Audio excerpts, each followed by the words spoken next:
Hari. In the Montakanada, a special Adiboli Diwali sweet. Namada Vitil Valara simple at Anjera Valara pattern on Nagamatana, very super recipe. Upon Namada video customized little mustard and Pajanuka, other Namada video on another. Either way, number channel subscribe to the UI subscribe here. Upon Namaka, video. ആദ്യം ഒരു pan വെച്ചതിനു ശേഷം അര cup നെയ്യ് ഒഴിച്ചു കൊടുക്കാം. അതേ same അളവിലുള്ള കപ്പിൽ തന്നെ ഒരു കപ്പ് മൈദയും ഇട്ട് കൊടുക്കാം. ലോ ഫ്ലെയിമിൽ വെച്ചതിനു ശേഷം നെയ്യും മൈദയും നന്നായി മിക്സ് ചെയ്തെടുക്കുക. മൈദയുടെ ഒരു പച്ചമണം മാറുന്നത് വരെ നന്നായിട്ട് മിക്സ് ചെയ്യുക. നമ്മുടെ വീട്ടിൽ നെയ്യ് ഇല്ലെങ്കിൽ നമുക്ക് ബട്ടറും യൂസ് ചെയ്യാവുന്നതാണ്. നെയ്യ് ഉപയോഗിക്കുമ്പോൾ അതിന്റെ ഒരു കറക്റ്റ് ടേസ്റ്റ് കിട്ടുന്നത്. അപ്പോൾ നമ്മുടെ മിക്സർ ഇവിടെ റെഡി ആയിട്ടുണ്ട്. അതൊരു ഗ്ലാസ് ബൗളിലേക്ക് മാറ്റി റൂം ടെമ്പറേച്ചറിൽ നല്ലപോലെ ഒന്ന് തണുപ്പിച്ചെടുക്കുക. ഇനി നമുക്ക് വേണ്ടത് പഞ്ചസാരയാണ്. നമ്മൾ നേരത്തെ എടുത്ത അതേ സെയിം അളവിലുള്ള കപ്പിൽ ഒരു 1/4 കപ്പ് പഞ്ചസാര നന്നായി മിക്സിയിൽ പൊടിച്ചെടുക്കുക. ഏകദേശം ഒരു 10-15 മിനിറ്റ് ആകുമ്പോൾ തന്നെ നമ്മുടെ മിക്സർ നല്ലപോലെ തണുക്കും. അതിലേക്ക് 2 ടേബിൾ സ്പൂൺ പാൽപ്പൊടി, പിന്നെ ഫ്ലേവറിന് വേണ്ടി കുറച്ച് ഏലക്കാപ്പൊടി, അതിനുശേഷം നമ്മൾ നേരത്തെ പൊടിച്ചു വെച്ച പഞ്ചസാര അതിലേക്ക് കുറേശ്ശെ ഇട്ട് കൊടുത്ത് നല്ലപോലെ മിക്സ് ചെയ്യുക. നമ്മുടെ വീട്ടിൽ വാനില എസൻസ് ഉണ്ടെങ്കിൽ കുറച്ച് വാനില എസൻസും കൂടെ ഇതിൽ ഒഴിച്ചു കൊടുക്കാവുന്നതാണ്. അത് ഓപ്ഷണൽ ആണ്, ഇല്ലെങ്കിലും കുഴപ്പമില്ല. അങ്ങനെ എല്ലാം നല്ലപോലെ മിക്സ് ചെയ്ത് നമുക്ക് ഈ ഒരു പരുവത്തിലാണ് കിട്ടിയിരിക്കുന്നത്. നമുക്ക് കുറച്ചും കൂടെ ഒന്ന് ലൂസായിട്ട് കിട്ടണം. അതിനായി നമുക്ക് 2 ടേബിൾ സ്പൂൺ നെയ്യും കൂടെ ഒഴിച്ചു കൊടുക്കാം. പേടയുടെ മിക്സർ നല്ല സോഫ്റ്റ് ആയിട്ട് നമുക്ക് കിട്ടണം. അതിനുവേണ്ടിയാണ് ഞാൻ 2 ടേബിൾ സ്പൂൺ നെയ്യ് കൂടി ഒഴിച്ചത്.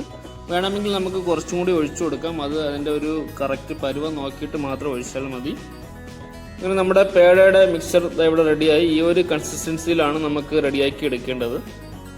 ഇനി നമ്മൾ ചെയ്യേണ്ടത് ഒരു പ്ലാസ്റ്റിക് കണ്ടെയ്നർ എടുക്കുക. അതിലേക്ക് കുറച്ച് നെയ്യ് ഗ്രീസ് ചെയ്യുക. അതിനുശേഷം നമ്മൾ റെഡിയാക്കി വെച്ച പേടയുടെ മിക്സർ അതിലേക്ക് ഇട്ട് നല്ലപോലെ ഒന്ന് ലെവൽ ചെയ്തെടുക്കാം. നമുക്കിതൊരു ഗ്ലാസ് ബോളിലോ ഒരു സ്റ്റീൽ പാത്രത്തിലോ ഒക്കെ സെറ്റ് ചെയ്യാം. അങ്ങനെ ചെയ്ത് കഴിഞ്ഞാൽ നമുക്ക് ഇളകി വരാൻ കുറച്ച് ബുദ്ധിമുട്ടാകും. അതുകൊണ്ടാണ് ഞാനൊരു പ്ലാസ്റ്റിക് കണ്ടെയ്നർ എടുത്തത്. നല്ലപോലെ കട്ട് ചെയ്തെടുക്കാൻ വേണ്ടിയാണ് ഞാൻ ഇങ്ങനെ സെറ്റ് ചെയ്ത്. നമുക്ക് വേണമെങ്കിൽ ചെറിയ ബോൾസ് ആയിട്ടോ നമുക്ക് ഇഷ്ടമുള്ള ഷേപ്പിലോ ഒക്കെ റെഡിയാക്കി എടുക്കാം. എല്ലാം ലെവൽ ചെയ്തതിനു ശേഷം നമുക്ക് ഒരു 20 മിനിറ്റ് ഫ്രിഡ്ജിൽ വെച്ചൊന്ന് തണുപ്പിച്ചെടുക്കാം. അങ്ങനെ ഏകദേശം ഒരു 20 മിനിറ്റ് ആയിട്ടുണ്ട്. ഇപ്പോൾ നല്ലപോലെ ഒന്ന് സെറ്റായി വന്നിട്ടുണ്ട്. ഇത് നമുക്ക് ഇനി ഡീമോൾഡ് ചെയ്യണം. അതിനായി ചെറിയൊരു നൈഫ് ഉപയോഗിച്ച് സൈഡൊക്കെ ഒന്ന് കട്ട് ചെയ്തിട്ട് നമുക്കൊരു പ്ലേറ്റിലേക്കോ ഒരു ട്രേയിലേക്കോ ഡീമോൾഡ് ചെയ്യാവുന്നതാണ്. ഞാനിവിടെ ഒരു അലുമിനിയം ട്രേ ആണ് എടുത്തിരിക്കുന്നത്. ഇതുപോലെ തിരിച്ച് ഇട്ടതിന് ശേഷം ഒരു നൈഫ് ഇട്ട് ജസ്റ്റ് ഒന്ന് തട്ടി കൊടുക്കാം, നല്ലപോലെ ഇളകി വരാൻ. അങ്ങനെ നമ്മുടെ പേട ഇവിടെ റെഡി ആയിരിക്കുകയാണ്. വളരെ പെട്ടെന്ന് തന്നെ നമുക്ക് വീട്ടിൽ ചെയ്തെടുക്കാൻ പറ്റുന്ന ഒരു സിമ്പിൾ റെസിപ്പിയാണ്. ഇനി നമുക്ക് ഇതൊന്ന് കട്ട് ചെയ്തെടുക്കാം. ചെറിയ പീസുകളായി കട്ട് ചെയ്തെടുക്കാം. കട്ട് ചെയ്യുമ്പോൾ നല്ലൊരു നൈഫ് വെച്ച് കട്ട് ചെയ്യുക. ഭയങ്കര സോഫ്റ്റ് ആണ്, അപ്പോൾ പൊടിഞ്ഞു പോകാൻ ചാൻസ് ഉണ്ട്. നമ്മുടെ കുട്ടിക്കാലത്തൊക്കെ സ്കൂളിൻ്റെ ഫ്രണ്ടിലെ കടകളിൽ കിട്ടുന്ന അതേ ടേസ്റ്റോട് കൂടിയ നല്ല അടിപൊളി മിൽക്ക് പേടയാണ്. അതുപോലെ തന്നെ നമുക്ക് ദീപാവലിക്കൊക്കെ വളരെ പെട്ടെന്ന് തന്നെ കുട്ടികൾക്കൊക്കെ ഉണ്ടാക്കി കൊടുക്കാൻ പറ്റുന്ന ഒരു സൂപ്പർ റെസിപ്പിയാണ്. അങ്ങനെ വെറും 5 ചേരുവകൾ കൊണ്ട് വളരെ പെട്ടെന്ന് നമുക്ക് വീട്ടിലുണ്ടാക്കാൻ പറ്റുന്ന ഒരു അടിപൊളി ദീപാവലി സ്വീറ്റാണ്.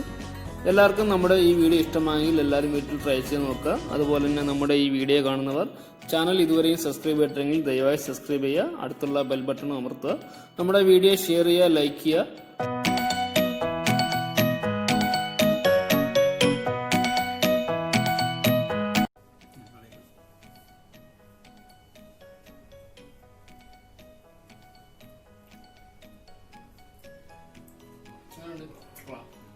അപ്പോൾ നമ്മുടെ മിൽക്ക് പേട അടിപൊളിയായിട്ടുണ്ട്.